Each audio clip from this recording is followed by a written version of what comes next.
कौन भी जीत सेतेबेले बड़ होता है जितेबले तार कई कल्पना भी करनथिबे एवं ताहा देखै दैछि आम पुरुष हॉकी टीम टोक्यो ओलंपिक रे। दीर्घ 41 वर्षर अपेक्षार अंत हो सारी। 41 वर्ष पर आम भारतर पुरुष हॉकी टीम टोक्यो ओलंपिक रे ब्रोंज मेडल जीति। सेमिफाइनल बेल्जियम ठारू 5-2 रे हारिबा परे ब्रोंज मेडल मैच रे जर्मनी को 5-4 रे हरे भारत ब्रोंज मेडल पाइछि। हालांकि गोटे टाइम रे इंडिया 1-3 गोल रे पछरे थिला, किंतु नेक्स्ट 7 मिनिट रे इंडिया दमदार कमबैक करी बैक टू बैक 4टी गोल देकी दीर्घ 41 वर्षर सुखा को पूरण करिछि।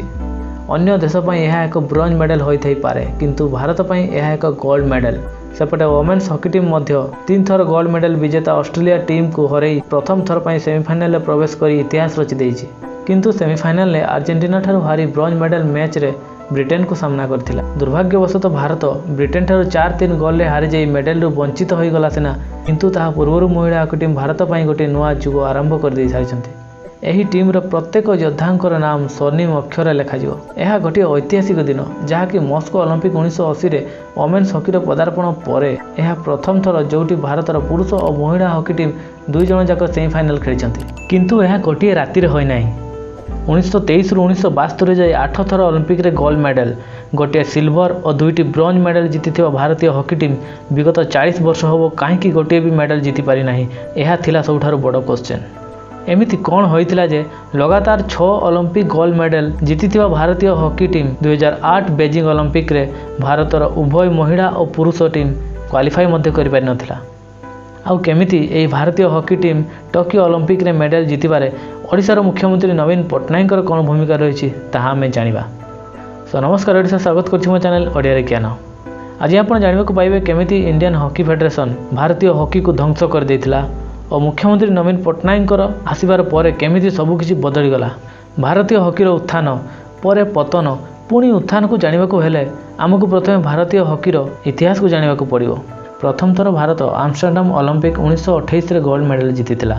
सेतेबेले 9टी टीम ही खेलिथिले एवं भारतर टीम ब्रिटिश इंडिया नाँ रे खेलिथिला। एही टीम रे ब्रिटिश इंडियन आर्मी रो जणे 23 वर्षीय सैनिक थिले, जे कि परे मेजर ध्यानचंद नाम रे फेमस होइथिले। भारत एही ओलंपिक रे 29टी गोल देइथिला, सेथिरु एका ध्यानचंद 14टी गोल देइथिले। एही ओलंपिक रु ही भारतीय हॉकी रो प्रभाव विश्व रे पड़िला। जेमिति बास्केटबॉल गेम रे अमेरिका को हरैबा जेते कष्टकर, गोटे टाइम रे हॉकी रे इंडिया को हरैबा मध्ये सेतिकी कष्टकर थिला। भारत 1928 रु 1956 मध्ये लगातार 6टी ओलंपिक रे गोल्ड मेडल जीतिथिला, जहार रेकर्ड आज जाए भी कई भांगी नाहंती। 1960 जाए ओलंपिक रे जदि कई भारत पई मेडल आनुथिला ताहा थिला हॉकी। 1960 पर ठारू ही भारतीय हॉकी रो डाउनफॉल स्टार्ट हो जाइथिला। 1960 ओलंपिक रे पाकिस्तान ठारू 1-0 हारिबा परे तार बदला नैथिला इंडिया टोक्यो ओलंपिक 1964 रे।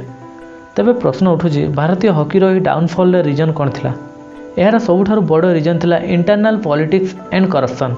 देखंतु कौन से भी खेल रे जदि पॉलिटिक्स आसी जाए तेबे खेल ऑटोमेटिकली डाउन हो जाए, एवं ताहा भारतीय हॉकी रे होइथिला। 1960 पर ठारू ही प्रशासन भारतीय हॉकी रे मुंड पुरैला एवं नेपोटिज्म को अधिक प्राधान्य दियागला, जहाँ फल रे टैलेंटेड प्लेयर सब टीम रे जगह रखि पाले नहीं। यह एतिक रे नुहे जो प्लेयर पई भारत तार 7म ओलंपिक गोल्ड मेडल जीतिथिला सेही फेमस गोलकीपर एवं 1966 एशिया खेलर विजेता टीम रो कैप्टेन को टीम रे शामिल करागला नहीं। एवं यार परिणाम स्वरूप 1966 मेक्सिको ओलंपिक रे भारत सेमीफाइनल ऑस्ट्रेलिया ठारू हारी शेष में ब्रोंज मेडल संतुष्ट होइथिला, किंतु भारतीय हॉकी रो डाउनफॉल स्टार्ट हो जाइथिला। भारत 1975 रे प्रथम और शेष थर पई हॉकी वर्ल्ड कप जीतिथिला, किंतु परे 1980 मस्को ओलंपिक रे गोल्ड मेडल जीतिबा परे टोक्यो ओलंपिक 2020 पूर्वरु कौनसी भी मेडल जीति नथिला। प्रशासन भारतीय हॉकी प्रति एते खराब व्यवहार देखैथिले जे जो कार्बन फाइबर रो हॉकी स्टिक भारतीय प्लेयर को 1990 दशक रे ही मिलिबा थिला ताहा 2001 मसिया जाए मिली नथिला। एहार परिणाम रे भारतीय हॉकी रो पुरुष टीम रो वर्ल्ड रैंक 13 नंबर रे पहुंची जाइथिला। 1998 बैंकॉक एशिया खेल रे भारत धनराज पिल्लई रो नेतृत्व रे 32 वर्ष पर गोल्ड मेडल जीतिथिला, किंतु किछि टाइम पर धनराज को एइथि पई टीम रो हटै दिया गला कि से टीम रो प्लेयर मानक पई टिके अधिक भलो सुविधा मागिथिले। किंतु एही करप्शन परिणाम 2008 बेजिंग ओलंपिक रे हमको देखा मिलता, जेबे men's hockey team Beijing Olympic रे प्रथम थर पई क्वालिफाई मध्य करि पारि नथिला, जहाँ कि 8 थर गोल्ड मेडल जीतिथिबा भारतीय टीम पई गोटे लज्जाजनक परिस्थिति थिला।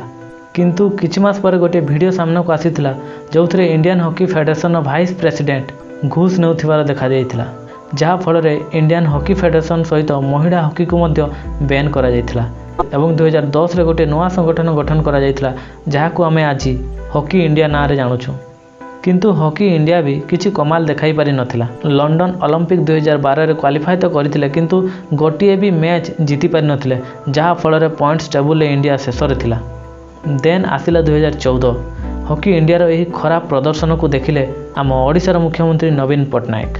तापर हैला हॉकी इंडिया रे भाग्य परिवर्तन। हॉकी रो मध्य बहुत सारा परिवर्तन आसिला। खेल 70 मिनिट हेबा बदल 60 मिनिट हैला जहाँकि 4टा क्वार्टर रे भाग करा जायथिला एवं मैच रो परिणाम बाहर करिया पई पेनल्टी स्ट्रोक बदल रे पेनल्टी शूटआउट को प्राधान्य दिया गला। 2014 रे ही भारतीय हॉकी टीम रो पूर्वतन कैप्टेन दिलीप तिर्की को नवीन पट्टनायक तांको पार्टी बिजू जनता दल रे शामिल करथिले। प्रथम रु ही नवीन पट्टनायक रुचि खेल रे बहुत थिला एवं दिलीप तिर्की आसिबा परे नवीन पट्टनायक को खेलिबा पई आवश्यक इक्विपमेंट एवं इंफ्रास्ट्रक्चर प्रति ध्यान आकर्षण करथिले। एहार परिणाम रे 2014 रे चैंपियंस ट्रॉफी और FIH hockey world league final 2017 मध्ये ओडिशा रे आयोजन होइतिला। 2018 रे सहारा हॉकी इंडिया रो अवस्था देखि आउ स्पॉन्सर करिला नाही एवं छाड़ी की पड़ेला। एहा परे ओडिशा 100 कोटी रो मैसिव टंका देई हॉकी इंडिया को पुनरुत्थान करला एवं ऑफिशियल स्पॉन्सर हो गला। कौनसी स्टेट इंटरनेशनल टीम को स्पॉन्सर करिवार ओडिशा होची प्रथम राज्य। माने हॉकी इंडिया रो संपूर्ण दायित्व नवीन पट्टनायक निज मुंड ऊपर को नेले। एहा सहित वर्ल्ड कप 2018 को मध्य ओडिशा रे आयोजन करा जायथिला जहाँकि one of the successful tournament होइतिला एवं सारा विश्व भुवनेश्वर प्रति आकर्षित होइतिला।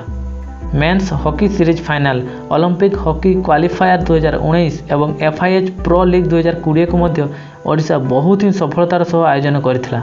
ओडिशार प्राकृतिक विपर्यय को देखि केही भी आशा करिनथिले जे ओडिशा एही सब टूर्नामेंट को सफलतार सह आयोजन करिवो। किंतु ओडिशार आयोजन को देखि एबे ओडिशा द्वितीय थर पई मेंस हॉकी वर्ल्ड कप 2023 को भुवनेश्वर एवं राउरकेला रे आयोजन करबा को जाउछि। तबे कोन जानिछन्ति भारतर सबुठारो बड़ हॉकी स्टेडियम केउठी अछि? एहा राउरकेला रे अछि। एहार ना होछि बिरसा मुंडा स्टेडियम जहार सीटिंग कैपेसिटी 20,000 अछि। गोटिए टाइम रे भारतीय हॉकी प्लेयर मानकु सैलरी देवा पई टंका नथिला किंतु एबे इंडिया वर्ल्ड हॉकी रैंक रे 3 नंबर रे अछि। थरे सुविधार अभाव रे भारतीय हॉकी टीम पतन को आसी जाइथिला किंतु एबे नवीन पट्टनायक दायित्ववान और उचित पदक्षेप जोगु एबे भारतीय हॉकी टीम ओलंपिक रो मध्य पदक आनी पारुछि। ओडिशा सरकार को उचित पदक्षेप चेष्टा और हॉकी रो प्रति समर्पण को आज भारत सारा सेलिब्रेट करुछि। वर्तमान भुवनेश्वर को टेम्पल सिटी बदल रे स्पोर्ट्स सिटी मध्य कुआ जाउछि। आज भारतीय हॉकी टीम रो प्रतिष्ठाता कुआ जाउथुवा मेजर ध्यानचंद, KD सिंह, बाबू, बलविंदर सिंह भली खेलाड़ी जोंठी भी थांतु ना काहेकि देखिकी सियोर खुशी होते। तेबे यह थिला डिटेल्स वीडियो भारतीय हॉकी रो सक्सेस पछरे ओडिशार भूमिका। आशा करछि वीडियोटी भल लागितो। जदि भल लागिछि गोटे लाइक कर देबे एवं एपर इंटरेस्टिंग एवं नॉलेजेबल वीडियो देखिबा पई चैनल को सब्सक्राइब मते कर देबे। धन्यवाद।